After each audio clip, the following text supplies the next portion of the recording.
तो आज हम ये जो 4 फ़ंक्शंस दे रखे हैं इनकी domain and range find out करेंगे, ठीक है? ये फ़ंक्शन हमारे कहाँ से कहाँ डिफ़ाइन है?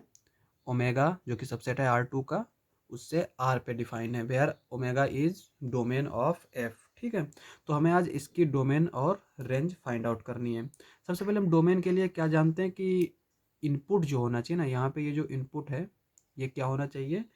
That leads to complex number और डिवीजन बाई 0। यानी ये कॉम्प्लेक्स नंबर, ऐसा हमें देखना है कि ये कॉम्प्लेक्स नंबर ना आ पाए और ज़ीरो के इक्वल ना हो, डिवीजन जो है वो ज़ीरो के इक्वल ना हो। जैसे यहाँ पे ये ज़ीरो के इक्वल ना हो, ठीक है, और यहाँ पे अंडर रूट है, तो यहाँ पे ये हमारा ऐसा कोई नंबर ना है जो ये कॉम्प्लेक्स बना दे। तो अब यहाँ पे डोमेन की हम बात करते हैं पहले वाले के लिए। अब यहाँ पे अगर हम y माइनस एक्स स्क्वायर दे रखा है, इसको अगर लेस देन ज़ीरो ले लेंगे तब ये हमारा क्या आ जाएगा? माइनस का आ जाएगा, और माइनस का जब अंडर रूट में आएगा तो वो हमेशा कॉम्प्लेक्स बनाएगा। तो ये हमेशा क्या होना चाहिए? Greater than equal to x square होना चाहिए। तो इस कर्व ये जो है ना, ये हमारा डोमेन हो जाएगा। तो अगर हम R2 को इस तरह से देखें तो यहाँ पे ये हमारा पैराबोला है, इसके ऊपर के जो एलिमेंट्स होंगे ना, वो सारे जो है वो हमारे डोमेन होंगे इस फंक्शन के लिए, ठीक है। और इसका रेंज सेट क्या आएगा? अब हम जानते हैं कि अंडर रूट लगा हुआ है, ठीक है, तो अंडर रूट कभी भी निगेटिव नहीं देगा ये। यहाँ पे एक चीज़ है कि अगर अंडर रूट एक्स स्क्वायर है तो इसको हम मॉड एक्स लिखते हैं, लेकिन अगर जैसे यहाँ पे ये वाई इस तरह से दे रखा है और अगर ये दे रखा है Y square is equals to x square, तब अगर हम इसके अंडर रूट लेंगे तब लिखेंगे Y is equals to plus minus under root X square. तो ये दो अलग अलग चीज़ें हैं, ठीक है। यहाँ पे ये हमें अगर दे रखा है तो हमारा ये इस तरह इसके इक्वल होगा, और अगर ये दे रखा है तब ये हमारा प्लस माइनस एक्स के इक्वल होगा। ये हमेशा पॉजिटिव रहेगा और ये निगेटिव भी हो सकता है, यानी वाई जो है वो निगेटिव भी हो सकता है और पॉजिटिव भी हो सकता है। अब यहाँ पे ये रूट दे रखा है तो ये कभी भी निगेटिव नहीं आएगा, तो इसका रेंज हमारा पूरा 0 से इन्फिनिटी के बीच में आ जाएगा। अब हम बात करते हैं फंक्शन सेकेंड की। इसमें डोमेन हमारा ये हो गया y greater than equal to x square और रेंज 0 कामा इन्फिनिटी। सेकेंड वाला फंक्शन दे रखा है 1/xy। अब यहाँ पे क्या है? ये हमारा कॉम्प्लेक्स में तो इसमें कोई दिक्कत नहीं है, क्योंकि यहाँ पे ये निगेटिव पॉजिटिव कुछ भी हो जाए, बस क्या नहीं होना चाहिए? इसका डिवीजन जो है वो ज़ीरो नहीं होना चाहिए। तो यानी कि एक्स वाई जो है वो ज़ीरो नहीं होना चाहिए। तो यहाँ पे ये फंक्शन दे रखा है हमारा 1/xy। तो डोमेन इसका क्या होगा? X y does not equal to zero. अब यहाँ पे एक्स वाई ज़ीरो के इक्वल कब नहीं होगा? एक ही कंडीशन है, जब दोनों में से कोई भी ज़ीरो के इक्वल ना हो। यानी ये पूरी, ये जो ये वाला आर, ठीक है, ये वाली लाइन और ये वाली लाइन, इन दोनों पे लाई नहीं करना चाहिए पॉइंट। यानी एक्स इस पर नहीं होना चाहिए, वाई इस पे नहीं होना चाहिए, क्योंकि अगर कोई भी पॉइंट यहाँ पे हुआ तो हमें वाई क्या मिल जाएगा? ज़ीरो मिल जाएगा। तो एक्स वाई हमारा ज़ीरो हो जाएगा।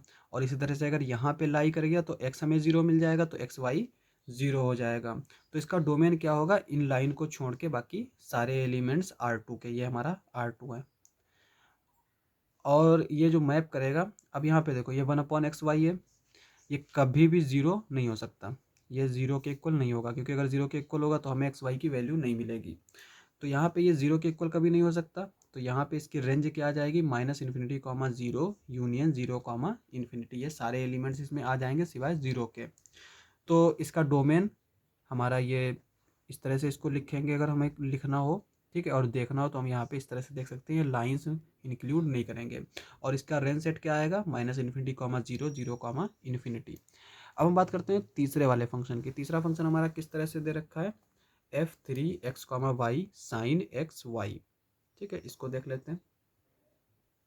अब यहाँ पे एक्स वाई जो है वो हमारा कहाँ का एलिमेंट है? फंक्शन हमारा R2 से, यानी ओमेगा ले लेते हैं, सबसेट है R2 का, R2 से R पे है। और f of x comma y ये कहाँ बिलोंग करेगा? R में बिलोंग करेगा, ठीक है। तो यहाँ पे ये एक्स वाई जो है ये हमारा, ये साइन एक्स वाई ये तो हमारा R में जाएगा। यहाँ पे x भी R का एलिमेंट है, y भी R का एलिमेंट है, तो x इंटू वाई भी r का एलिमेंट है। और हम जानते हैं कि साइन जो है वो पूरे r पे डिफाइंड होता है, domain of sine is equals to r। ठीक है, अब यहाँ पे एक्स वाई कुछ भी लेते हैं, एक्स के लिए भी हमारे पास पूरी r चॉइस है, y के लिए भी हमारे पास पूरी r चॉइस है, तो इसका मतलब इसका डोमेन जो है वो पूरा R2 हो गया। इसके लिए r, इसके लिए r, तो ये हो जाएगा r क्रॉस r, और इसी को हम R2 लिखते हैं। रेंज जो साइन की होती है वो हमारी क्या होती है, -1, 1, तो हमने वहीं यहाँ पे भी लिए। ठीक है, अब हम बात करते हैं चौथे फंक्शन की। चौथा फंक्शन हमारा किस तरह से दे रखा है, f4x, y under root x y. अब यहाँ पे ये क्या नहीं होना चाहिए, निगेटिव नहीं होना चाहिए, क्योंकि अगर एक्स वाई निगेटिव हुआ तो ये हमारा कॉम्प्लेक्स हो जाएगा। और हम बात कर रहे हैं रियल की। ठीक है, कॉम्प्लेक्स एनालिसिस में अगर हमारा इस तरह का फंक्शन दिया होता तो हम वहाँ पे कुछ और तरीके से लीड करते। तो यहाँ पे एक्स वाई हमारा लेस देन 0 नहीं होना चाहिए, तो डोमेन ऑफ F4 क्या आ जाएगी, x y greater than equal to 0। और इसको अगर हम इसमें देखें तो देखिए यहाँ पे या तो दोनों क्या हो, पॉजिटिव हो, यानी ये एक्स भी पॉजिटिव हो और वाई भी पॉजिटिव हो। जब दोनों पॉजिटिव होंगे तब हमारा उसका प्रोडक्ट भी पॉजिटिव आएगा, या फिर दोनों निगेटिव हो, अगर एक्स भी निगेटिव है वाई भी निगेटिव है, यहाँ कहीं पे है। ठीक है, तो निगेटिव निगेटिव पॉजिटिव, तब भी ये हमारा पॉजिटिव हो जाएगा। तो इसका डोमेन क्या हो जाएगा, ये सारे एलिमेंट्स और ये सारे एलिमेंट्स। ये नहीं होंगे क्योंकि यहाँ पे एक पॉजिटिव है, एक्स निगेटिव है, वाई पॉजिटिव है, तो ये हमारा लेस देन 0 हो जाएगा। तो इसका डोमेन तो हमारा ये आ जाएगा, और इसका रेंज जैसे हमने बात की थी कि अंडर रूट्स के बाहर जो निकलता है वो हमेशा पॉजिटिव रहता है, तो ये हमारा रेंज जो है वो इसका 0, ही रहेगा। तो आज के लिए बस इतना ही। अगर आपको हमारा वीडियो अच्छा लगे तो हमारे चैनल को सब्सक्राइब करें। मिलते हैं अगली वीडियो में।